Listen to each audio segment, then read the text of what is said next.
Yeah, I talked to Waluigi, Blade, and Celibacy. Why am I still stuck in here? What do you want from me? Just tell me. Did I miss something? What? Jesus, how many steps are there to this? What the heck? Come on. I just want the cool sword. Actually, you know what?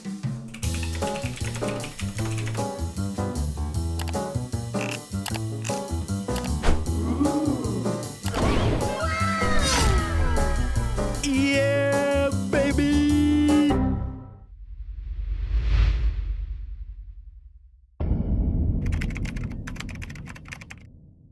Hello, everyone. Thanks for clicking. Here's my required finger reveal so you know this isn't AI-generated content.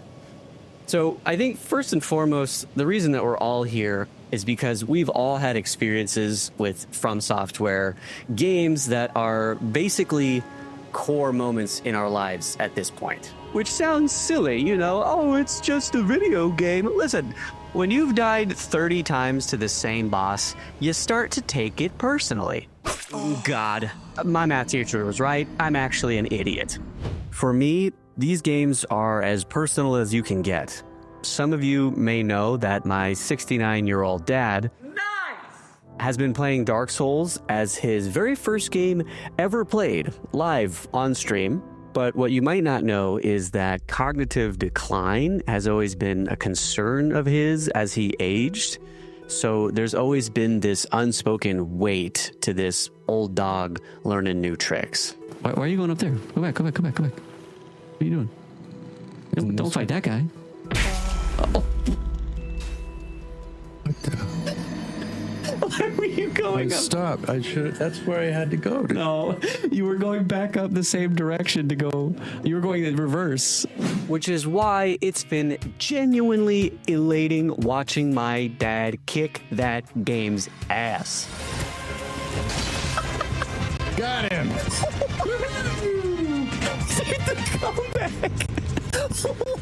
These are more than just video games.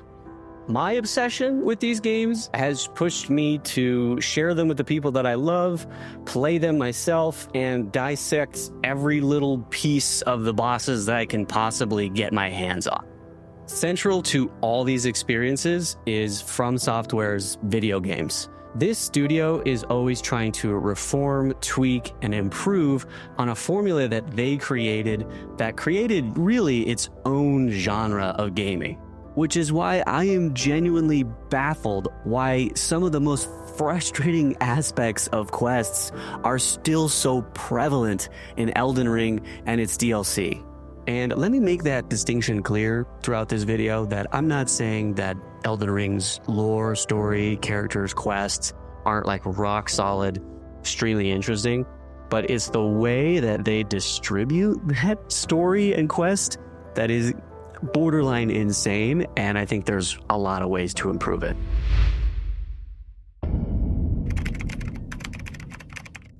A great example of what I'm trying to illustrate here is found about halfway through Ranni's questline in Elden Ring. At one point in Ranni's questline, you have to find a specific item, you have to rest then at a specific site of grace, and then select a specific menu option 3 times for it to actually work. This isn't a decision that makes sense in the world, like pulling a lever 3 times because you read it on a secret parchment in an abandoned tomb. Nope. This is a video game menu screen that they intentionally made defective to guarantee that they filter out anybody that hasn't looked up exactly what to do. In an interview after Elden Ring's release, game director Hidetaki Miyazaki had this to say: "I apologize if it's a little obtuse, but the intention is that the player finds small stories scattered throughout the world, discovers them naturally, and feels that sense of reward and personal connection." First, I don't really know how something can be both obtuse and natural, but I would guess by the fact that there's 8 million views on Ranni's questline, people are not naturally figuring this stuff out. Maybe it's just me, but the ambiguity stops becoming intriguing and starts becoming frustrating when your good-natured attempt to naturally follow a story is just getting cock-blocked by intentionally indecipherable requirements. To state the obvious, I have no clue where I am or what I'm doing half the time in so many of these From Software quest lines. I am completely lost. And even when you do get a hint, often where you need to go and what you need to do is so pinpoint specific that you could very easily just straight up miss it. Which brings me to my second point about how Miyazaki wants players to find stories scattered throughout the world. But dude, oftentimes, if you miss one specific thing, the whole quest just comes to a screeching halt. If they set out to have quests feel natural, that you just kind of skip along through the game and you just pick them up and find them just casually, that is not what they ended up designing. They built a rigid, obscure, specific list of requirements with no way of tracking that in-game. If our wives and girlfriends had any idea how good Souls players are at following specific guidelines to bring a questline to completion, yet we still are trash in bed, they would leave us immediately. Oh, and I'm too complicated. Not to mention, so many of these quests just boil down to go here, talk to that guy, go there, give this thing to that person, talk to this guy again. Listen, just because the same thing is happening, but now in a different location, doesn't make it interesting. This isn't a YouTube video essay. I genuinely want to connect to these characters and their stories, and I'm not alone, obviously, in finding the lore and stories of these games fascinating, but it's just frustrating that I need to make like a blood sacrifice to the Reddit internet gods to know where I'm supposed to go. Now, I am already treading on some pretty thin ice here with the Souls community by having anything negative to say about these games, but they don't call me the bad boy of gaming for nothing. But I genuinely believe a massive chunk of the game's player base, including myself, is just missing out on a lot of really intriguing stories because of the way FromSoft is committed to designing their quests. Essentially, if a tree falls in the woods and nobody's around to hear it, does it even make a sound? If being invaded by this guy is a pivotal moment in a rich storyline full of character, but when the player sees them, they're like, oh! If a great story isn't understood and then experienced by the player, then it's just gameplay.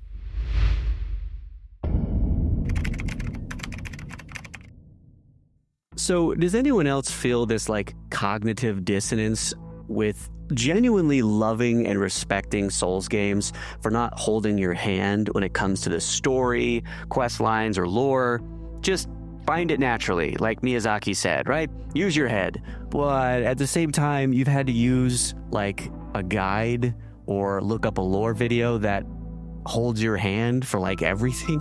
In an interview with Famitsu in 2022, Miyazaki, the game director, said this about Elden Ring.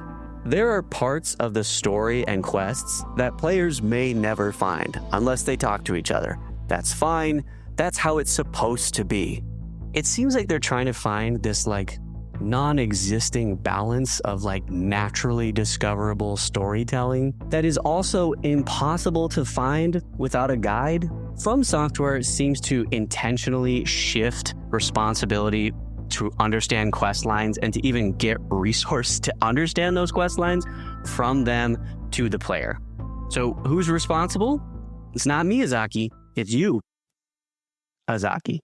At the end of the day, we're playing games like Elden Ring or D&D with your friends because we want to feel like we're in this brave, exciting, adventurous world and that, you know, we're actually significant in that world, which can be a tough thing to come by IRL. In my dad's playthrough of Dark Souls, he's remarked several times how it's so weird that his heart just gets pumping fighting a boss when it's just some, thing on a screen in front of him. From Software does an incredible job of making you feel immersed in the world from a gameplay perspective. But narratively, what breaks that fourth wall, maybe just for me, is when I have to pull out my phone and YouTube, Google, or Reddit where I'm supposed to go or what I'm supposed to do. FromSoft has always had a silent protagonist in their games, similar to other iconic titles like Dead Space. Jesus Christ!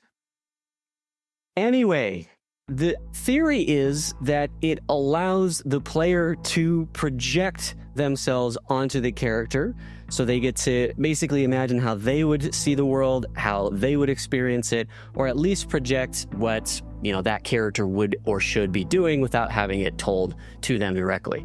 But if I'm supposed to feel like I am my character and I'm a real contributing member to this story, why don't I know what the heck is going on?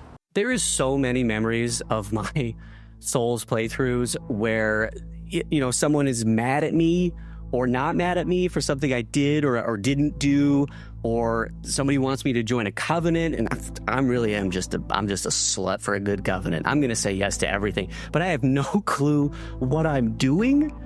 So because the player's decisions and actions are required to move the story along, the game isn't assuming that your character knows what to do. It's assuming that you do. My biggest beef with From Software's requirement of third-party content to understand their stories is that I can't just feel the weight of the game world and story in-game on its own. It's like if you met an alien and the first thing you did was take them to Marvel's Avengers Endgame, and then we're like, wow, look what they did to the Hulk, that really sucked. And then the alien would be like,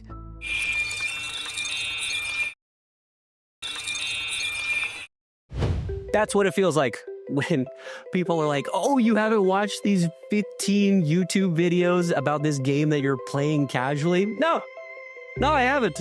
I have not. I didn't realize that I had to have all this cross-media knowledge to just enjoy the game story that everybody's talking about. So my interest in the story was here, but the barrier to understand that story is here.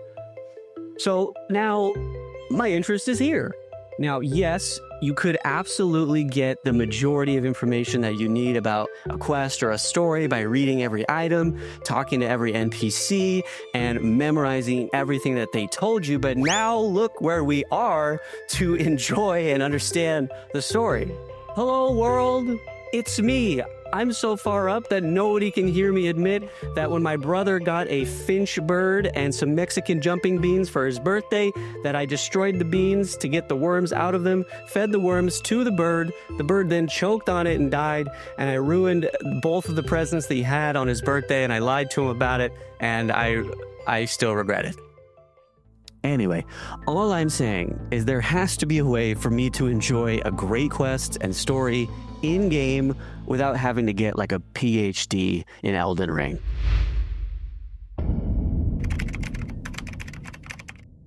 This might be a false equivalency, but hear me out. Let's talk about Call of Duty Zombies for just a moment. Similar to Elden Ring questlines, these Easter eggs are the only way to learn more about certain pieces of lore, and they have super obscure requirements to move things along, so why don't I get annoyed by that? Well, it's because many of the steps of these Easter eggs don't feel like a chore, but they actually feel like a challenge and a dev-made increase to the skill ceiling of being good at Nazi zombies. Just because you know the steps of a zombie Easter egg map doesn't mean you have the skill to pull it off. Here's a good example. In the Revelations map of Black Ops 3, at one point, you need to go inside this giant space worm, which is full of opportunities to get surrounded and killed. Casual players come here to upgrade their weapons and then generally want to stay away. But when completing the Easter egg, you have to master this area, because it requires you to pull off precise techniques like throwing specific items into various butthole-looking holes inside the worm, all while the level keeps accidentally progressing, making more zombies appear in each round, and then multiples of these bastards appear only inside the worm. It is complete mayhem. Oh, and if you miss your throws, then you have to wait for another max reload to show up, so you have to keep advancing rounds, making it even more difficult. So basically, it goes beyond just knowing what to do, and I wish FromSoft would take notes. For example, instead of just killing Radon for a questline, what if you need to do it entirely with a tiny dagger that sucks, given to you as a family heirloom from an NPC? Or you have to prove yourself to a character by defeating every one of these T-Rex dogs without dying, but your flasks gives you increasing scarlet rot, so it heals you but speeds up the rate that you're going to die. Or something completely insane, like a quest requiring you to also rip your armor and weapons off in Godfrey's second phase, and you go fist to cuffs to determine who's top tarnished. Just something easily implemented from a dev perspective so that you can actually brag to your friends that you beat a quest line without them being just kind of staring back at you and be like, oh yeah, I used that guide too. All of this seems just like a logical expansion on people's obvious craving for more challenge than the base game provides. People have been making these games harder on themselves since Demon's Souls. So why not just go back to the drawing board and create something that's much more dynamic than just basically beating the game in a certain required order? Overall, Elden Ring is a mountain of success. But if you spend enough time picking and pulling at something, eventually, guys, it's gonna crumble. But that's not to say it wasn't solid to begin with. I just really want to see that iconic From Software subversion and willingness to go above and beyond in the way that they handle their own quests moving forward. I'd love to hear your thoughts on all this, so leave a respectful comment below. Also, if you want to support us on Patreon or become a channel member, you get access to our weekly videos every Friday, 1 week early, so consider supporting the channel. You can watch frame data content in this playlist. You can watch my dad's first playthrough of Dark Souls in this playthrough list, or you can just check out the channel to see what we got going on. But as always, remember to subscribe to see more content, and thanks for watching.